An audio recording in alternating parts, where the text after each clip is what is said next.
Right through there. Okay, I was looking over here, and out of the peripheral, I saw him take it. And check that out. Claws have gone through that. I just heard a voice right over there, and there's nobody. Right before I turned the camera on. Okay, I'm done. That's good. Wait a minute. Oh. What the hell was that? Right through there. Okay, I was looking over here, and out of the peripheral, I saw.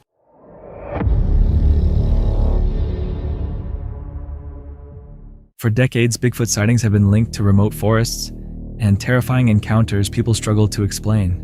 But when strange vocalizations echo through the darkness and something massive begins moving just beyond the trees, what would you think was really out there? Uploaded on July 17th, 2025 YouTuber Luke from the Outdoor Gear Review entered a remote green forest to conduct a careful, methodical search for possible Bigfoot evidence. The exact location is not revealed, but the steep valley's dense woods and old ridgelines give the area a very Appalachian feel. He still considered himself a skeptic, but after hearing a series of deep guttural sounds during a recent storm, he started questioning what might be moving somewhere in the wilderness. Explain what's taken place and why I'm doing this episode, why it's been requested. So over the last year or so, I've been coming up here to what I call the Green Forest. I've had numerous odd experiences. The first odd experience began someplace on top of this mountain, and I came across what looked like a trail. All of the trees have been broken and basically like stacked, like leaned in a certain way. It was rather odd. A few months later, I was hiking to this location, something big. As soon as whatever it was heard me, it burst through the forest. You can hear it breaking limbs and snapping trees as it ran. Then last week I came out here for a camping trip. It was beginning to storm. Basically I was turning in for the night and I heard a grunt and it sounded like this. Woo! One time only. What was that sound? I have no idea. Luke documented trees that had been snapped and positioned in ways that did not seem consistent with normal storm damage. Even while maintaining a logical approach, he admitted that the valley carried a strange, heavy feeling that day. While searching the area, he found patches of moss torn away from a tree trunk. Underneath them were deep marks that looked unusually strong and deliberate. Then, a loud crack from a large branch suddenly caught his attention, echoing through the otherwise quiet forest of old pines. Another spot where the moss has been torn off this tree.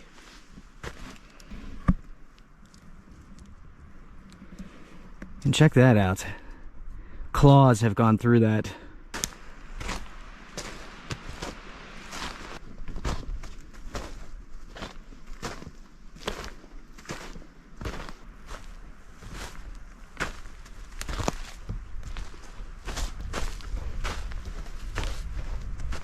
I sure do love this landscape. It is gorgeous out here. Speaking of which, I cannot say where this is at. It's a secret. That may anger you, that's fine. But the last thing that I want is 500,000+ subscribers out here stomping around, you know what I mean? Of course, and I'm sure you understand it.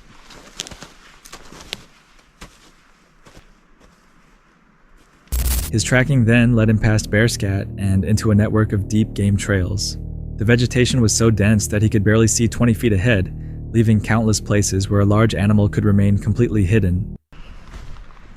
That's a few days old. Okay, so check this out. There's a game trail through here. Oh yeah. But it goes from over there to over here. Let's follow it for just a bit. See if we can spot any tracks or anything. Check this out. The bear's been coming this direction and going over this fallen tree. All of the moss has been knocked off. Luke later placed trail cameras near a log that looked as though it had been moved with tremendous force. As more time passed, he admitted that the isolation created the uneasy feeling that something could be watching him from somewhere inside the endless wall of trees. Okay, it's set. The thing about this forest, everyone, with it being so dense, so thick, it can feel like somebody's out here watching you or something. Visibility is about 20 feet. That's about it.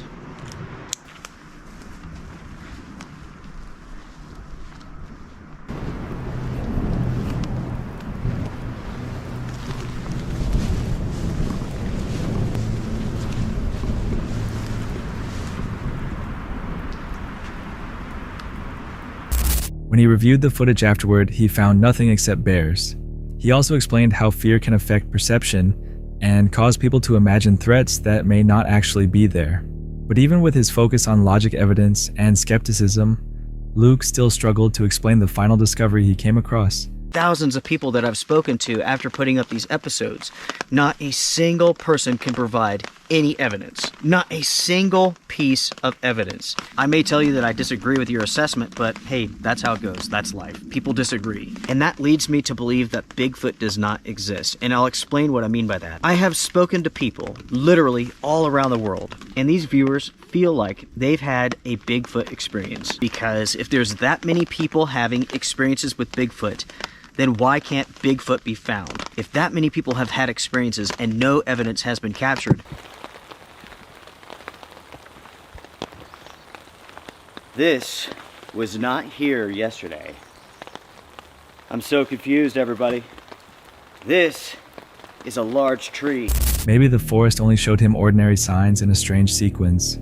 Or maybe one detail didn't fit as cleanly as the rest. What do you think he found out there? A couple went searching for an abandoned Appalachian town, but when night arrived, the empty buildings no longer felt empty. Uploaded on May 5th, 2026 YouTuber Jarbear from Exploring with Bears traveled into Thurman, West Virginia with his wife Tiffany to explore the remains of a violent ghost town hidden deep inside a mountain gorge. The town is isolated, with only one way in and one way out, and Jarbear explains its dark history, including stories of bodies being dumped in the hills during Union Wars. Today we traveled to West Virginia, where there is a little hidden gem tucked away deep, deep within the Appalachian Mountains. We have a whole abandoned ghost town here, and we'll go over some more of the stories and history of this place as we walk and explore. They discover a mansion overlooking the tracks rumored to be haunted by a lady in red. The house sits high on a cliff, decaying silently above the old rail line. Across this abandoned house here in Thurman. And I'm not sure, but this might be the most haunted house here in Thurman. It overlooks the train station and everything. So apparently, there is a haunted house with a lady in red and all kinds of other activity in it. So I'm thinking this is it, because if you look, I can see roofs down there. So there's like the little town of Thurman.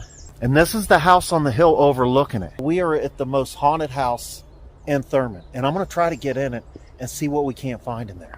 As night falls, they come across an abandoned home with an open door. That is when something happens. A voice seems to whisper from the porch, even though the town around them is supposed to be empty. Man, it's getting dark.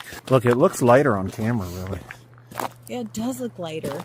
I know it's deceiving, like they can't ever tell how dark it's getting for me. Look at that house. I'm not going in there. Is that a wide open door? I can't Jerry, tell. you're not leaving me. Is it? Don't, or I will never come again. What do you mean? Ever again. What are you talking? If you go in there and leave me out here, I will never come with you ever again. Don't even ask. I just heard a voice right over there, and there's nobody there. Right before I turn the camera on us. Okay, I'm done. Then Jarbear breaks one of the Appalachian rules by whistling into the dark woods. After that, heavy growling footsteps begin moving around them in the brush. I keep hearing things.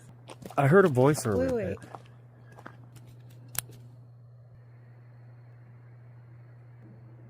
Oh my gosh, what is that? They eventually reach the train depot said to be the most haunted place in town. It is described as a place where travelers once had to step over corpses, and the feeling there becomes heavy and suffocating. Thurman Train Depot. So here we are, the most haunted location, at least it's said to be, here in the abandoned ghost town of Thurman. I imagine would have been stopped. This is where people would have been getting off the train and stepping over dead bodies. It's just a crazy thought, ain't it? And it was like another day for him, man. This was like Dodge City, the Wild Wild West. Very, very violent. Some of the stories behind the hauntings that are said to happen here is they will lock up, and there will be times when the rangers or the police will show up and all the doors will be open and faucets have been left running. To get away, they cross a rusted bridge before the mountain seems to close in around them. They leave the shadows of Thurman behind, desperate to reach safety. I don't know if it's danger, don't cross. All I read was danger. You don't stop. If something says danger, you stop and read the rest of the sign. You didn't. I You did. don't. I did. No. And Oh, you know look what? at that little jolt. I know it's scary. Oh, this bridge is... Towns like Thurmond were often built around railroads and coal work in the Appalachian region. When the industry faded, many of these places were left with empty buildings, narrow access roads, and a silence that can make the history feel much closer.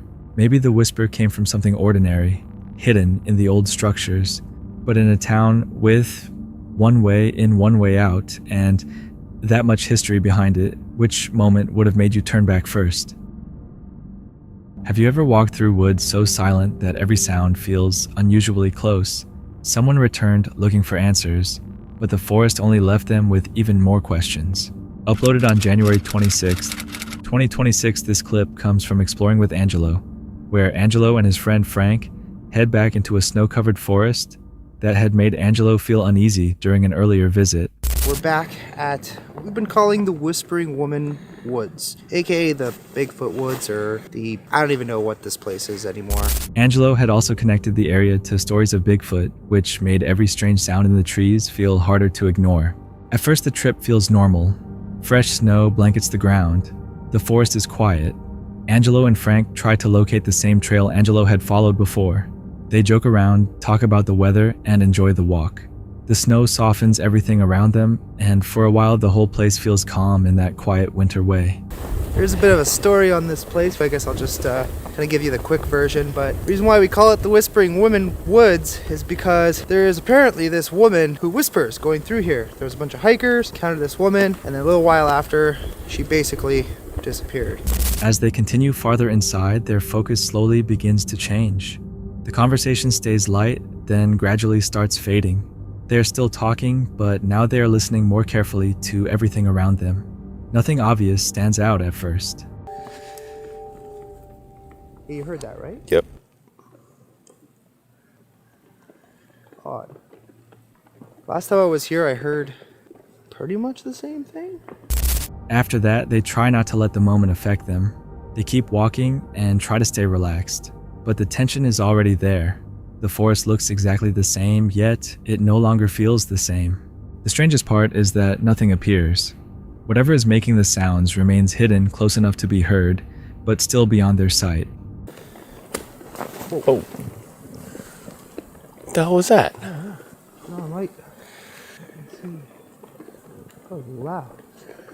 Again, could have just been a tree, but it sounded like something hit a tree. Yeah, that definitely sounded like an impact. Yeah, it sounded almost violent. Is that a whistle? I heard a knock and a whistle. Yeah. That was loud. Yeah, what the hell was that? I don't know if it was just a tree or... And because the area already carried a Bigfoot connection, the unseen movement begins feeling less like random noise. As they move deeper, the timing of the sound starts feeling less random.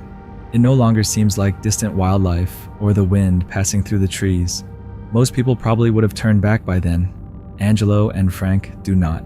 Later, something small causes them to separate for a few minutes. One of them walks back alone, while the other remains behind. And anyone who has been alone in dark woods knows how quickly that changes everything. Every step sounds louder. Every shadow feels heavier. Every small noise feels like it is happening right beside you. That is when the situation starts to feel much closer. What's doing that? Okay, something keeps grunting. I don't know what the hell it is. Something also smells weird. It legit smells like... Sorry, I know my glove's in the way, but... It smells like... musty. When they meet back up, the mood has changed. The joking fades. Before leaving, they decide to do one final small test just to see if anything happens after they walk away. And something does. Provided this stays. And it does not. That's not going to work. Alright, looks like ground it is. Leave that frame. You do not see everything, but you see enough to understand why they felt they were not alone. That is what makes this clip stay with you. Maybe it was wildlife moving through the snow. Maybe someone was hiding nearby. Or maybe the Bigfoot stories made the entire forest feel more alive than it should have. What do you think Angelo and Frank experienced that night? Have you ever been somewhere so quiet that one small sound suddenly changes everything? This night started with comfort, then slowly shifted into fear. The clip comes from Dee's dark adventure, and what makes it stand out is how calmly everything begins. There's no chaos at first. It is simply people settling in for the night, talking, adjusting their gear, and preparing to relax. Did I touch some metal? I didn't step on any metal. I just heard metal. I don't want no metal, no, man. But I am near metal, so maybe there's...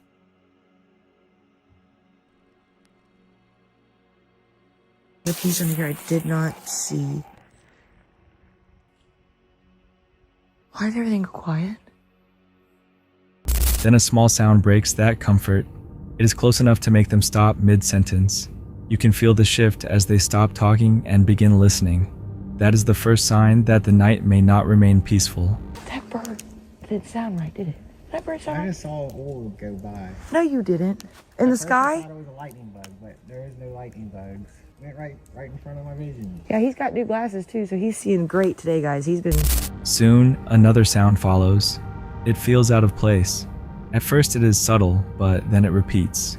The more it happens, the more unsettling it feels. Then they bring out the devices. Yeah, I heard it. Shh. What was that? I don't know. I was hoping that this wasn't real. I'm losing it. I seriously just... No, dude, no. The bus. What? The bus. Dude, David, please, I want to go. I don't want to be here anymore. We're out in the middle. We're out in the middle of nowhere. Nobody's out there. Nobody's there. That's what the bus. At first, the mood feels curious and almost playful, but within minutes, the curiosity turns into tension. The responses seem repeated and focused, and when the same word comes through again, it hits much harder. Ask one more time, what is out here with us?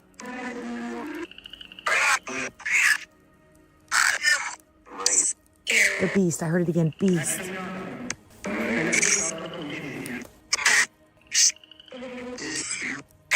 Wait, stop. Stop. Dude? Dude, is that a wolf call or a regular call? Like, dude, I'm going in. There's real wolves. Dude, I'm getting inside, dude. Then comes the visual moment. From the corner of her eye, she notices someone move past the edge of the light. You can hear her trying to process what she just saw. After that, everything feels tighter. Right through there. Okay, I was looking over here, and out of the peripheral, I saw him take his knee and step. And when I looked, it was a black and white flannel with jeans. And when I looked straight at him, he disappeared.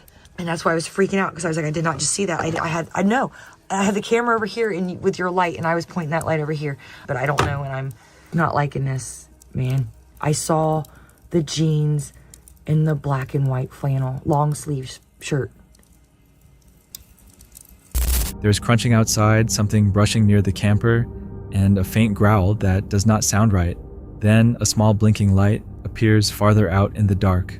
The unsettling part is that the light appears near the same area where she had noticed the figure earlier. Go back. I'm trying to go back, but my light's messing up. And I see eye shine across the way over there. That eye shine. I can't, my hands are full. I can't zoom in. Is it? Which where? Then the voices through the device become more direct. A warning comes through clearly enough to make her freeze. By then, she is no longer laughing. It just said, get out, D. Get.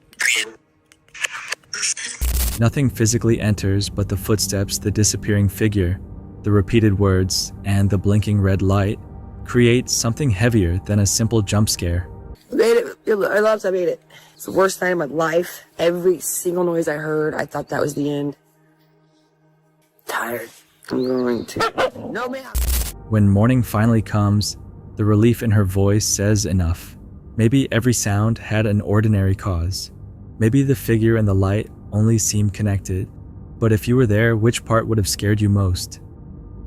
In this next clip footage shared by the Half-Inch Wrench crew shows unsettling CCTV video and audio reportedly captured near a property in southeast Missouri.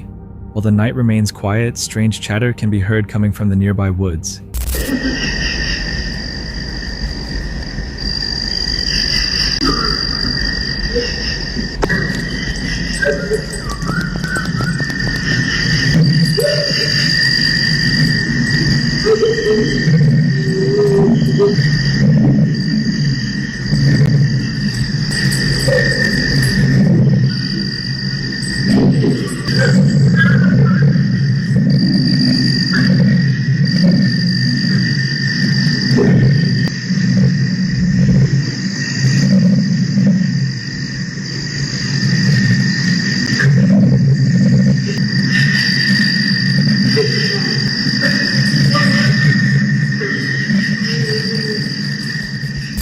sounds are unusual, and some listeners have compared them to the famous Sierra sounds, along with the chatter-faint whoops seem to travel through the darkness from deeper within the tree line.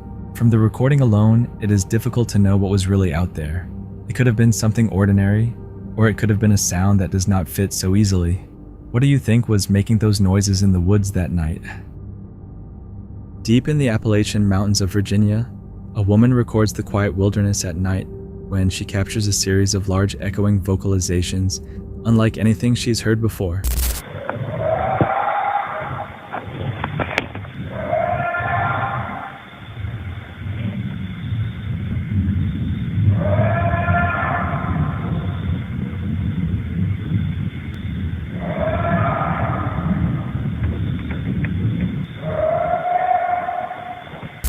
The calls move through the mountains, powerful and unsettling, leading many viewers to question what could have produced them.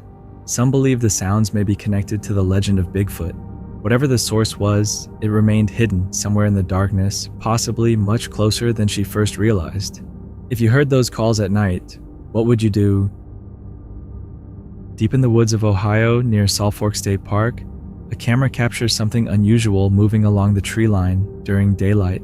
The clip posted by the YouTube channel We Do It Outdoors appears to show a large dark shape moving between the trees before disappearing back into the forest. Some viewers believe it may be the Ohio Grassman, a local version of Bigfoot connected to legends from the region. But the most disturbing part happens after nightfall. As the forest becomes quiet, a dark figure seems to move just beyond the flashlight's reach. Moments later, strange sounds begin echoing through the woods. Low growls, sharp cries, and distant calls.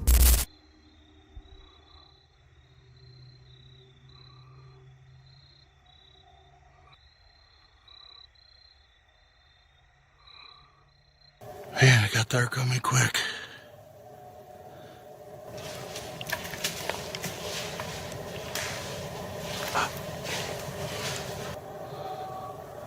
What is that? Looks like eye shine.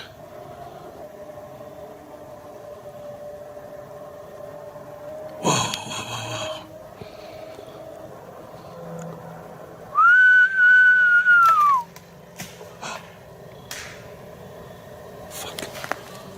Whistling was a bad idea. Walk down there.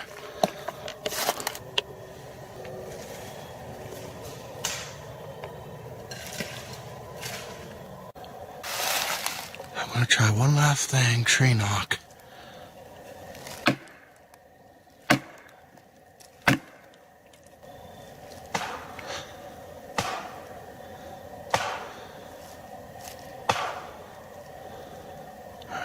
Where are you at?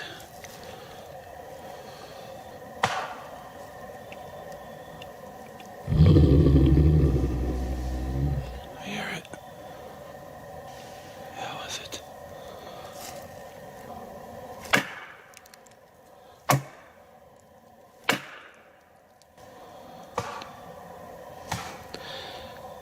Jesus, it sounds like it's right in front of me.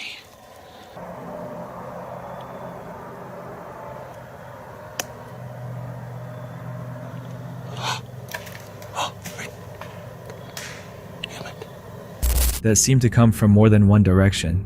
Believers call it one of the strongest pieces of Grassman footage ever captured.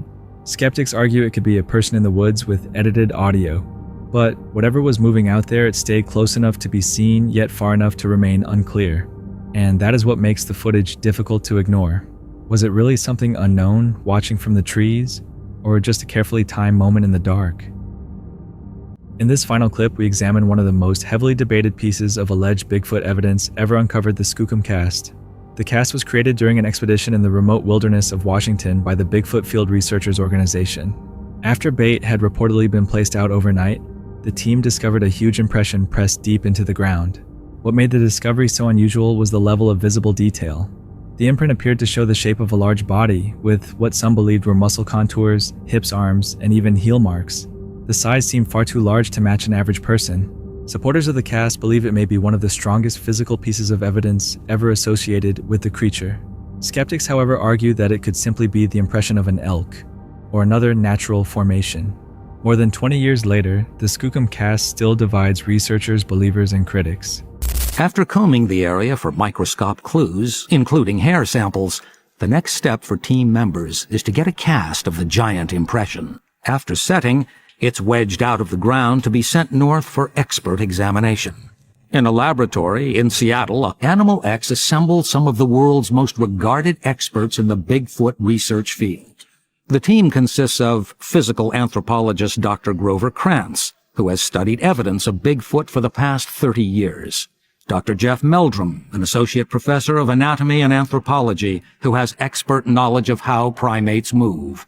Dr. Henner Fahrenbach, a biomedical research scientist and Bigfoot hair expert. And Richard Knoll, who brings his expertise in aerospace engineering with one of the world's most sophisticated electronic measuring devices. We're using the Leica laser tracker to map the surface in 3D. And if we rotate it, we're going to see what the casts look like. This is a painstaking process, but a state-of-the-art method that eventually draws a clearer picture of the cast. It certainly looks like a Sasquatch was thrashing around on the ground there. Getting exact measurements was very difficult. I'm not sure that this can be very precise, but I'm quite impressed with its legitimacy. Here slid over here and then plunk, plunk. And this is the thing that's kind of... Perhaps the most significant finding is the presence of what appear to be dermatoglyphics, which are the skin ridge patterns on the soles of the feet that are evident on these heel imprints. They are characteristic of primates and are not found on the feet of any other animal. Over the years, many alleged Bigfoot footprints have been found with similar dermal ridge patterns, and the Skookum cast revealed more possible details about what a Sasquatch might look like. Even with expert analysis, the cast remains unresolved. It may be an unusual natural impression, or it may be something far harder to dismiss. After all these years, what do you think the Skookum cast really shows? That's it for tonight. Which moment creep? Drop it in the comments. Have your own story, share it with us, and stay tuned. The next one is even darker.